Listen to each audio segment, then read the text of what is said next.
प्यारे दोस्तों, किसी गांव में काफी सालों से एक मौलवी साहब अपनी बीवी और बच्चों के साथ रहते थे। मौलवी साहब की एक बेटी थी जिसका नाम अनम था, जो बहुत ज्यादा नेक, सुलझी हुई और सलीकेदार लड़की थी। अनम मौलवी साहब की इकलौती बेटी थी। जब अनम बड़ी हुई तो उसकी खूबसूरती के चर्चे हर तरफ होने लगे।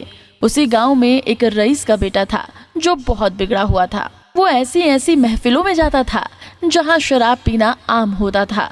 उसके बहुत सारी औरतों के साथ नाजायज ताल्लुकात थे। एक दिन गलती से रईस के बेटे ने अनम को देख लिया। हालांकि अनम पर्दा करती थी।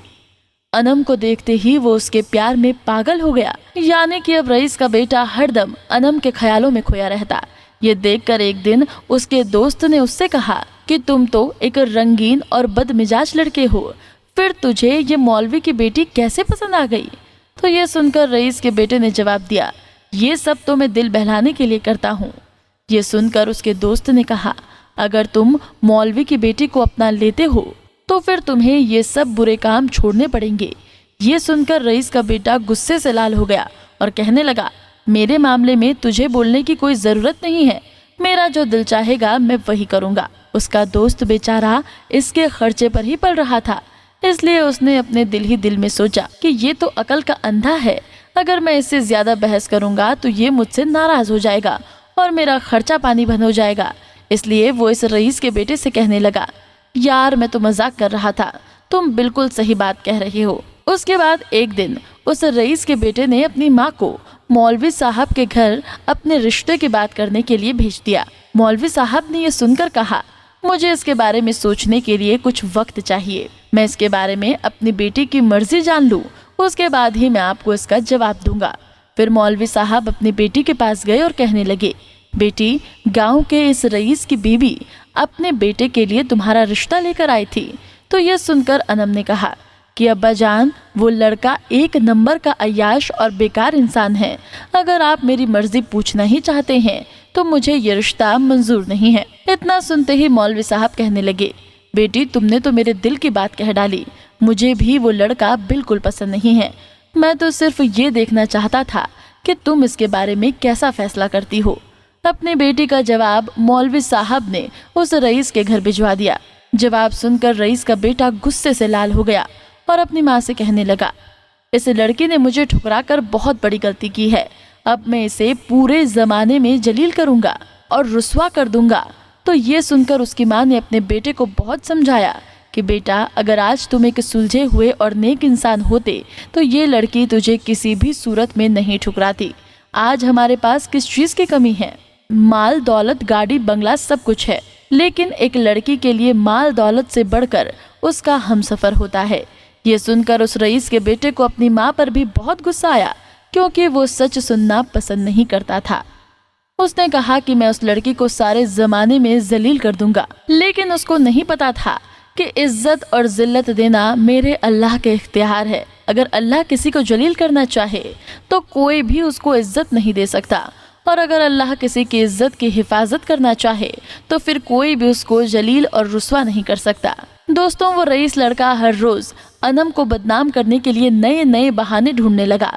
अनम को जलील करने के लिए अजीबोगरीब बहाने सोचने लगा। कभी वो खुद खत लिख देता और पूरे गांव में शोर मचा देता कि ये खत उसको अनम ने लिखा है। कभी वो अनम पर कोई और झूठा इल्जाम लगा देता कि रात को इतने बजे अनम मुझसे मिलने आई थी। इस तरह उस रईस के बेटे ने हर तरह के इल्जाम मौलवी साहब की बेटी पर लगाना शुरू कर दिए। मगर पूरा गांव उस लड़के को अच्छी तरह से जानता था कि ये लड़का कितना बिगड़ा हुआ और कितना बेकार इंसान है, इसलिए कोई भी उसकी बात पर यकीन नहीं करता था। सब जानते थे कि ये लड़का झूठे इल्जाम लगा रहा है। कुछ दिनों के बाद मैं मौलवी साहब अपनी बेगम और बेटी के साथ अपने चचाजाद भाई के बेटे की शादी में गए। एक हफ्ते के बाद जब वो वापस अपने घर लौटे तो घर आने के बाद अनम के पेट में हल्का सा दर्द होने लगा। मौलवी साहब गांव के ही एक हकीम के पास अनम को लेकर गए। हकीम ने अनम को कुछ दवाई वगैरह दी और मौलवी साहब को तसल्ली देते हुए कहा कि कोई बड़ी बात नहीं है, उनकी बेटी कुछ दिनों में ठीक हो जाएगी। ऐसा करते करते 5 महीने का वक्त गुजर गया। 5 महीने के बाद अनम के पेट में दोबारा दर्द होना शुरू हो गया। इस बार दर्द बहुत ज्यादा था। जिस वजह से अनम बेहोश हो गई। अब अनम का पेट भी फूल चुका था। मौलवी साहब दोबारा अनम को लेकर उस हकीम के पास गए। इस बार उस हकीम ने ये देखते ही दावा कर दिया कि अनम पेट से है, क्योंकि अनम के पेट के अंदर हरकत हो रही थी। अब आपको ये भी बता दें कि ये उस वक्त की बात है जब अल्ट्रासाउंड की सहूलियत नहीं हुआ करती थी। दोस्तों, जब हकीम के मुंह से ये बात सुनी तो मौलवी साहब शर्म से पानी पानी हो गए और गुस्से में अनम को साथ लेकर वापस अपने घर आ गए। जब इस बात की जानकारी रईस के बेटे को हुई तो वो भागा भागा हकीम के पास पहुंचा और उसको कुछ पैसे देकर इस बात का पता कर लिया कि मौलवी साहब की बेटी को क्या तकलीफ है। हकीम ने उसे सब कुछ बता दिया। ये सुनकर रईस का बेटा बहुत खुश हुआ, क्योंकि वो तो ऐसे ही मौके की तलाश में था कि वो किस तरह से अनम को बदनाम करे। अब रईस के बेटे के दिमाग में एक और शैतानी बात आई। उसने गांव के ही एक शख्स को कुछ पैसे देकर कहा कि वो पूरे गांव में इस बात को फैला दे कि मौलवी साहब की बेटी रईस के बेटे के बच्चे की मां बनने वाली है। बस फिर क्या था, ये खबर पूरे गांव में आग की तरह फैल गई। जब गांव के लोगों ने ये खबर सुनी तो वो सच का पता लगाने के लिए मौलवी साहब के घर पहुंच गए।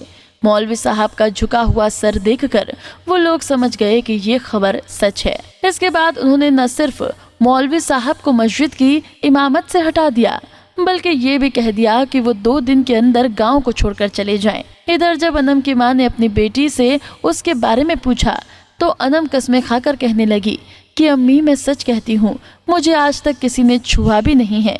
मुझको नहीं मालूम कि ये सब कैसे हो गया। इतने में मौलवी साहब हाथ में तलवार लेकर आ गए। वो अपनी बेटी का सर कलम करना चाहते थे। तभी उसकी माँ बीच में आ गई और कहने लगी, मेरी बेटी बेकसूर है और मैं इसको साबित करके रहूंगी। अनम की माँ ने एक हकीम के बारे में सुन रखा था जो बहुत ही ज्यादा मशहूर हकीम था। उसके बाद मौलवी साहब और उनकी बेगम अनम को लेकर उस हकीम के पास पहुंचे। हकीम ने देखा कि अनम का पेट फूला हुआ है, उसके पेट के अंदर हरकत हो रही है। फिर उस हकीम ने एक कमरे में एक बकरा जिबा किया और दूसरे कमरे में एक कुत्ता काटा। उसने बकरे का गोश्त मौलवी और अनम को पेट भरकर खिला दिया। खाना खाने के बाद हकीम ने अनम से पूछा कि क्या तुमने कभी बगैर बर्तन के किसी घड़े या नहर का पानी पिया था? तो यह सुनकर अनम ने बताया कि हाँ, जब वो एक शादी में जा रही थी तो गर्मी बहुत ज़्यादा थी, इसलिए मुझे रास्ते में बहुत ज़ोर की प्यास लगी।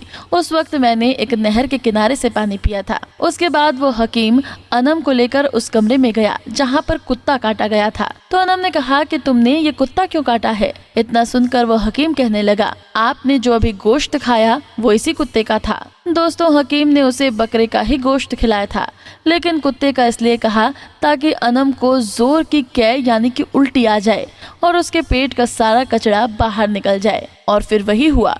कुत्ते का नाम सुनते ही अनम को जोर जोर की उल्टी होने लगी। पहले तो अनम के पेट से बहुत सारा गंदा पानी बाहर निकला, फिर अचानक एक बड़ा सा मेंढक बाहर निकला। ये देखकर मौलवी साहब बहुत हैरान हुए और हैरानी से पूछने लगे कि हकीम जी, ये सब क्या है? हकीम ने बताया कि दरअसल जब अनम ने उस नहर से पानी पिया तो एक छोटा सा मेंढक जो अंडे की हालत में था वो पानी के साथ अनम के पेट में चला गया। फिर वो मेंढक अनम के पेट में ही परवरिश पाने लगा। इस तरह से वो मेंढक बढ़ता बढ़ता पूरा मेंढक बन गया और अनम का पेट फूलने लगा और बिल्कुल ऐसा ही लगने लगा कि जैसे अनम हामला हो। इसके बाद जब गांव वालों को इस हकीकत का पता चला तो उन्होंने उस रईस के बेटे को पकड़ लिया, उसको बहुत मारा पीटा और उसको पकड़कर मौलवी साहब के घर ले आए। गांव वाले मौलवी साहब और उसके परिवार से माफी मांगने लगे और कहने लगे कि आपके परिवार का गुनहगार हम नहीं, ये लड़का है। दोस्तों, इसमें कोई शक नहीं है कि इज्जत और जिल्लत देने वाली जात अल्लाह की जात है। अगर अल्लाह किसी को इज्जत देना चाहे तो कोई भी उसे रुस्वा और जलील नहीं कर सकता, और अगर अल्लाह किसी को रुस्वा करना चाहे तो कोई भी उसको इज्जत नहीं दे सकता।